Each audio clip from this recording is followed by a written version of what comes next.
luego que el presidente Luis Abinader anunciara la suspensión de las próximas alzas trimestrales en la tarifa eléctrica que se venían aplicando como parte del pacto eléctrico desde noviembre del pasado año, corresponde ahora al gabinete eléctrico discutir los detalles sobre su aplicación. Así lo anunció ayer el vocero del gobierno, Homero Figueroa. Hablamos del tema con nuestro economista de cabecera, pero primero gran amigo y profesor Fabricio Gómez Mazara. Nos habla de las repercusiones desde la visión económica que tiene esta medida que ha tomado el presidente de la República, de tener las alzas planificadas, estructuradas en la tarifa eléctrica. Profesor, gracias por acompañarnos. Muy buenas tardes. Buenas tardes, Cavada, y buenas tardes, Pinky. Un honor siempre compartir con ustedes, que están medio poéticos hoy. Bueno, no, la pregunta de la lluvia, eso se la dejamos para el final. Sí, ve pensando porque ve pensando como un economista bajo la lluvia. Hablemos, no me imagino a Stiglitz abajo de un aguacero aquí de Santo Domingo en un atrapón, en un tapón. Debe ser una cosa tremenda. Te traicionó el cerebro y dijiste en un atrapón, pero bueno. Bueno, también lo atrapan. Mira una cosa, Fabricio, hablemos un poquito de esta decisión del presidente. Mira, hasta cierto punto era esperable que eso pasara. Y lo digo porque la situación internacional así lo amerita. Es decir, en Europa, en Estados Unidos y en algunos países latinoamericanos, sobre todo en Sudamérica, ya están deteniendo el tema de las tarifas hasta que se estabilice la situación internacional del tema de los combustibles. En el caso de España, ¿verdad?, tierra de mi amigo y hermano Pinky Pintor, pues el kilovatio hora ha pasado a un nivel que era impagable porque estaba amarrado al precio del gas natural. Y de alguna manera lo que se ha hecho es subsidiar, ¿no? Y era esperable que esto sucediera, repito. Pero quiero empezar a propósito de la poesía y de España que acabo de... con una frase de unos versos del maestro Joaquín Sabina, a propósito de esta discusión y de todos estos temas, que dice que en tiempos tan oscuros nacen falsos profetas y muchas golondrinas huyen de la ciudad. El asesino sabe más de amor que el poeta y el cielo cada vez está más lejos del mar. Digo eso porque yo sé que estamos en la época, ¿verdad?, en la civilización del espectáculo y que en el medio la gente habla lo que quiere. Esa es la parte menos sexy de la democracia, pero es la democracia. Y de verdad que lo primero que quiero es valorar en su justa dimensión el pacto eléctrico. Sí. Ahora que todo el mundo quiere como decir que no existe. El pacto eléctrico no solo es un mandato legal, producto de la Constitución del 2010 y de la Estrategia Nacional de Desarrollo, que es la que lo manda, sino que se firmó por todos los partidos políticos y actores del sistema. Eso quiere decir que es un instrumento jurídico político con una validación social única y que es mucho más que el tema del ajuste tarifario. Exacto. Tiene que ver con todo el tema de reducir el gasto, los gastos administrativos de las distribuidoras, de mejorar la eficiencia de la transmisión eléctrica, de planificar el tema de la demanda eléctrica en el tiempo, de cuánto hay que permitir de nueva generación para los próximos 20, 25 años. Un tema de volver un poco a la planificación de un sector que una decisión de a futuro hay que empezarla a hacer 5 o 6 años antes. Entonces es un poco más complejo el tema. Además, en el reglamento de aplicación del ajuste tarifario, le da a la Superintendencia de Electricidad hasta diciembre del 2026 para que haga estos ajustes trimestrales con una tarifa de transición hasta llegar a una tarifa final o una tarifa técnica que sería la que cubriría todos los costos en que incurre la industria eléctrica para llevar desde la generación hasta los hogares y las empresas el servicio eléctrico. Eso quiere decir que perfectamente la superintendencia puede posponer, congelar los ajustes trimestrales por un 2 o 3 trimestres y después volver y hacer los ajustes pertinentes cuando la situación energética global pues por lo menos se estabilice. Profesor, a propósito de eso, porque alguien decía, bueno, pero ¿cómo el presidente de manera unilateral dice, no, paramos la cosa? Como si hay una ley donde todos aprobaron un pacto, tiene mandato, por supuesto, un presidente tiene mandato para todo o casi todo. Tenía mandato para hacer eso, o sea, dentro del marco de lo aprobado.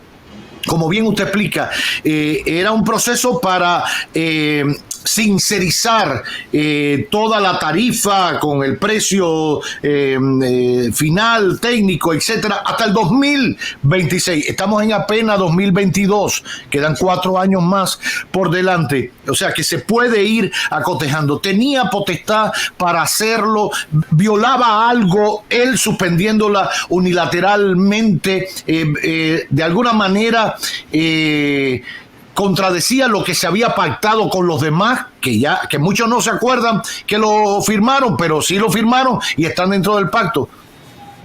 Mira, yo creo que el presidente en su condición, ¿verdad?, de ser el jefe de Estado y quien dirige las empresas distribuidoras, ¿verdad?, que quien va a tener que asumir estas pérdidas por el no ajuste, puede, bueno, perfectamente de alguna manera decirle a su gabinete eléctrico, que en este caso debe encabezar el superintendente de electricidad, que la superintendencia es algo así como el albacea, el guardián del pacto eléctrico, porque es a quien tiene que asumir una serie de compromisos para que se cumplan. Perfectamente pudo haberle dicho, miren, vamos a posponer, a congelar o a dejar sin efecto incluso el último ajuste tarifario, el más reciente, para más adelante. Y diciendo eso, no afectaba el pacto eléctrico.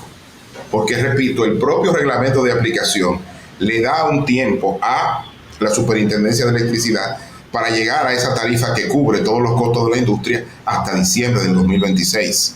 O sea que esta decisión, repito, bajo ningún concepto, alteraría el pacto eléctrico.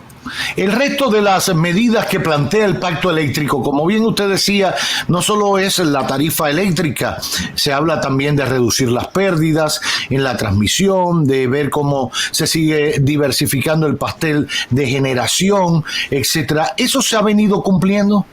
Se ha venido cumpliendo en algunos aspectos. Hay aspectos que son más complejos, que tiene que ver con el tema de las pérdidas de las distribuidoras. Porque las pérdidas de las distribuidoras son muy sensibles a el tema de la inversión en la infraestructura de distribución, ¿verdad? Todos estos cambios que se hacen en los cables de distribución, que son con préstamos de organismos internacionales, y también al aumento de la tarifa, porque en el tema del aumento de la tarifa hay una elasticidad precio, sobre todo cuando estamos viendo que algunos artículos, que el poder de compra de la familia cae por el tema de la inflación, pues lógicamente ahí podrían aumentar las pérdidas, además de que hay una cultura aquí en algunos sectores de no pago y de hacer conexiones fraudulentas. Entonces obviamente eso de alguna manera es muy sensible a la hora de ir ajustando la tarifa. Por eso este esquema de ajuste trimestral y de 5 años, casi 6, era para hacerlo lo más suave posible, ¿no? Pero lamentablemente este pacto eléctrico y el tema del ajuste tarifario ha coincidido con un choque económico internacional, con este disparo de los combustibles y de las materias primas luego de la invasión de Rusia a Ucrania. Entonces esta incertidumbre no solo está afectando a República Dominicana, está afectando a todo el mundo. Y un gobierno que tiene subsidios múltiples, entre ellos subsidio a los combustibles para que la gente se mueva.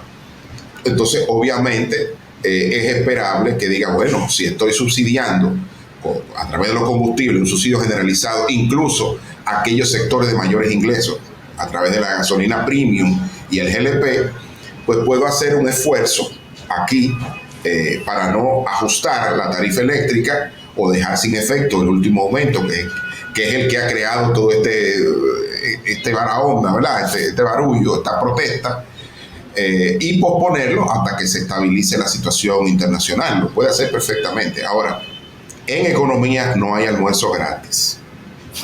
De eso te quería preguntar.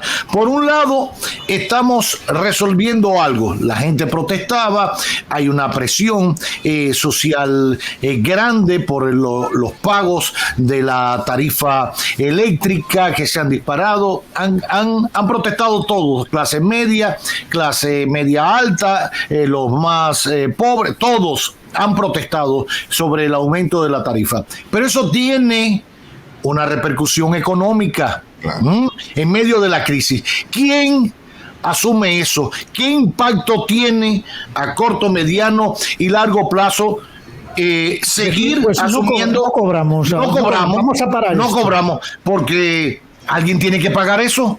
Bueno, lo pagamos los ciudadanos, porque los déficits fiscales, que se espera que el déficit fiscal este año sea mayor al que originalmente estaba por todo este tema del subsidio, pues eso, los déficits de hoy implican aumento de impuestos futuros. Esa ecuación económica es así, ¿no? Lo vamos a pagar más adelante, porque la gente dice, lo paga el Estado. No, lo paga usted con sus impuestos. Lo paga ahora y más adelante, cuando aumenten, cuando hay un nuevo ajuste tributario, ¿no? Para mejorar los ingresos fiscales. Entonces, lógicamente, lo vamos a pagar los ciudadanos.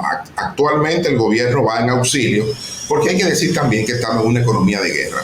Todos los gobiernos en el mundo están subsidiando, porque es que los ciudadanos no aguantan un aumento de tarifa, ni el sistema productivo tampoco.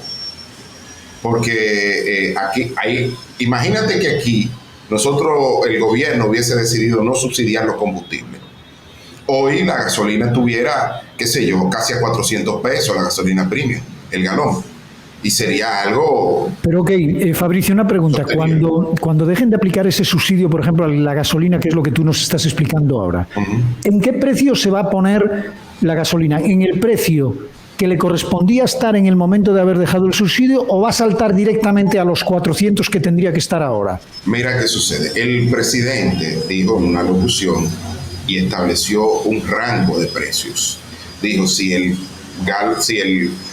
crudo de Texas, el barril, que es el que sirve de referencia para los precios internos, es mayor a $85 y menor a 115, el gobierno asume la totalidad del subsidio, que hasta ahora ha estado cumpliendo. Lo que uno espera es que cuando ese precio llegue a los 85 o cerca de ese precio, el gobierno diga, bueno, hasta aquí llegó el subsidio y volvemos a los precios internacionales. Eso va a suceder cuando haya estabilidad y mayor certidumbre en el mundo. Y tendrá que hacer eso. Y me imagino que luego de un tiempo que eso se estabilice, pues el gobierno decidirá volver y retomar el pacto eléctrico. Y caeremos en la tarifa de ese momento. Exacto. Y comenzaremos con la tarifa de ese momento. Ahora, Fabricio... ¿Puede ser la misma de hace 2 años o puede ser el doble? No, yo creo que el tema es que cuando los precios internacionales de los combustibles se reduzcan, porque los precios hoy responden a la incertidumbre y al tema de esta geopolítica que está desconociendo las reglas del mercado, porque de repente no podemos sacar al segundo mayor productor de petróleo del mundo y de gas, sobre todo los europeos lo están sintiendo ahora, deje de producir. Bueno, ¿y cuál es el suplidor alternativo? Bueno, tenemos uno que es más caro, pero no suple la totalidad de lo que el otro deja de ofrecer. Pues entonces hay toda esta incertidumbre, que es lo que los mercados asumen y ajustan en los precios. Y eso es lo que estamos viendo hoy.